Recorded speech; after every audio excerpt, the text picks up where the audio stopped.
Hello, race fans. Tom Harris joining you on this edition of Post Time at Portland Meadows, and I'm joined by trainer Hector Magianos. And Hector, you are the top trainer right now in the standings here at Portland Meadows, and want to congratulate you on a big score yesterday with Tickle Your Fancy. Thank you. Yeah, we're trying to keep our stats up. Got some good horses running. I'd say you're doing a fine job, and Tickle Your Fancy winning the Portland Meadows Championship bonus challenge. That race worth about $20,000 yesterday. You beat some good horses in that race.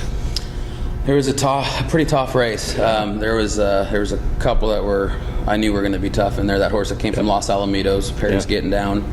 He drew a good position, and he closed fast. I watched a few of his races at Los Al, and I knew he was going to be the tough one. Yeah, he ran third, so he was right close. He was. But Tickle Your Fancy, she's been a pretty nice mare. She's won a lot of races. I think she's won 10 out of 18. Fantastic. So, really, a tough mare. Ran some good races. Yeah, and still looks like she's got a lot of run to go yet. You know, we're hoping so. We're hoping to take a shot at the Distaff Challenge this next coming year. So that's what we're aiming for. Now, Eduardo Sosa is your regular rider here at Portland Meadows. He did a fantastic job. There was a little trouble in the race. Didn't really bother your horse, but Rare Ed, one of the other Los Alamitos horses that had come up for this race, we kind of drifted out in the race, but your guy was able to stay clear. Yeah. You know, she had a really good break. She got away from there really good, and I mean that's the best part for any quarter horse race. Sure. Just get away from trouble, and she was far enough away from everything that it didn't affect her at all, and she ran great. I think what was really impressive is the fact that she dug in nicely with the challengers coming in the final yards, and I mean there was no shortening up or anything. She was right there digging in and hanging on. Yeah, she's always showed that she wants to go the distance though. Yeah. We've ran her 350 yards quite a bit, and she always seems to pull away. So we've always wanted to run her, 440. This is her first time, and she's a really big mare. She's a big horse, so she can handle it. Outstanding. She did really well. Let's talk a little bit about a horse that you had entered for the Far West Futurity Trials. Had a little mishap in the barn area, and you erred on the side of safety with I Deliver, but fortunately not any serious injuries or setbacks there. No, nothing. He got cast a few days before running his trials. He got cast in the stall and kicked himself and had a couple of little scrapes. Nothing serious, but being a really nice horse, he's done really well for us. Yeah. He won the Firecracker Futurity. He was the fastest qualifier in his trials.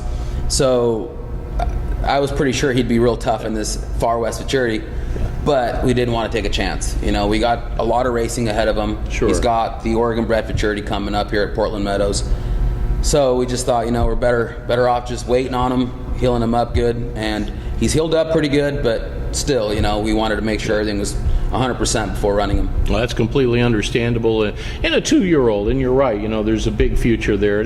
That happens once in a while. I get cast in my stall once in a while. yeah, and he's a big colt and rolls around a bunch, and kind of his fault, but it is what it is. Yeah, they're babies. Yeah, they're babies, and he acts like one. Yeah. So and I try to remind the fans of that too. Like yesterday, when we have the horses come over and the 2-year-old races, they're still growing. Correct. And the horses are still, their knees are still coming together. They're still filling out. They're growing into their bodies, and it's a learning experience for them. So yeah, and they're not experienced enough. Where these older horses, they know exactly what's going on. These babies still get scared and spooked, and they see something that catches their attention, and they're looking at it. That's pretty normal. Right. It just comes with time. Yeah. Well, you've got some action going today. A couple of big horses you're going to be rolling out of the barn today.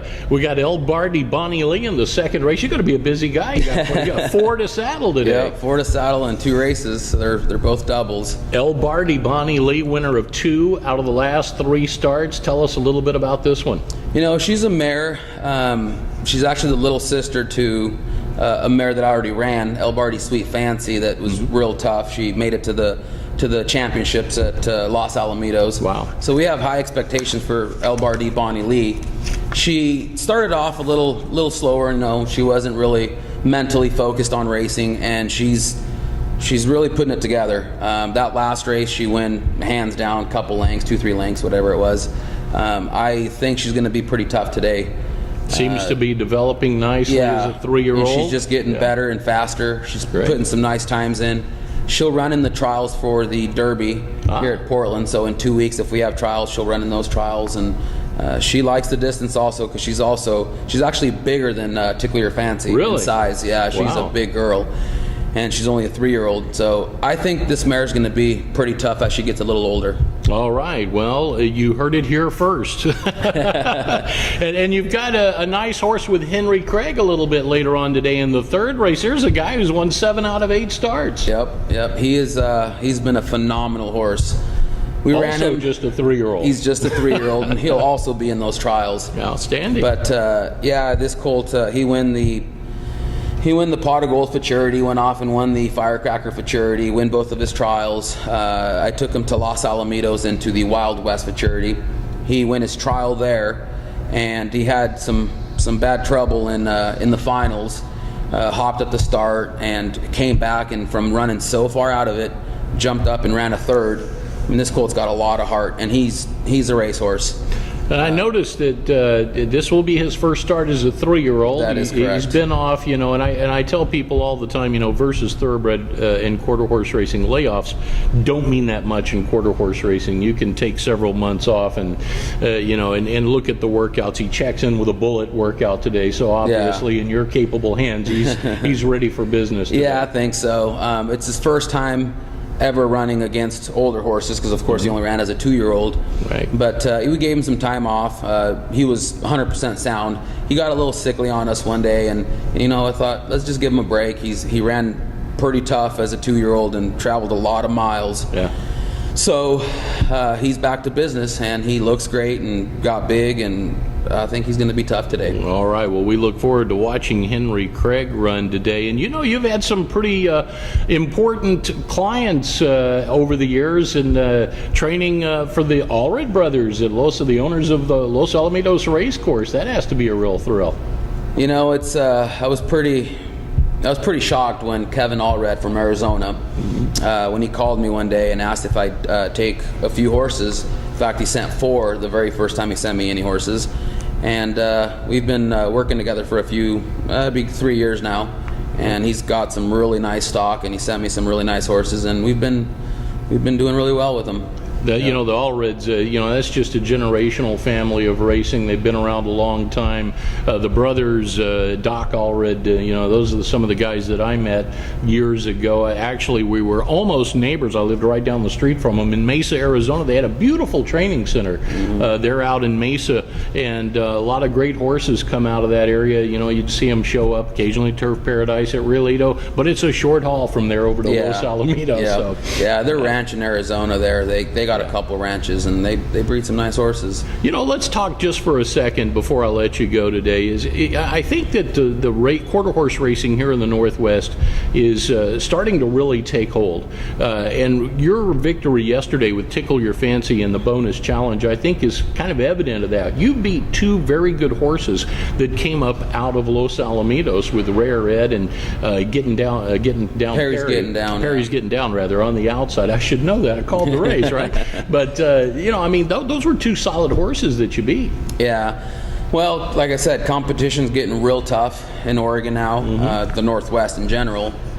So everybody's just trying to get bigger and better, and if they want to win, they're going to have to bring some nice horses, and people are doing that. Yep. People are bringing some really good stock and some really fast horses. And you picked up a couple of points for the challenge yesterday as well. So. It's a invitational challenge that they call it. Right. You get enough bonus points, from these bonus challenges, and you get invited to the top 10. Basically, it's the top 10 horses for that race. So.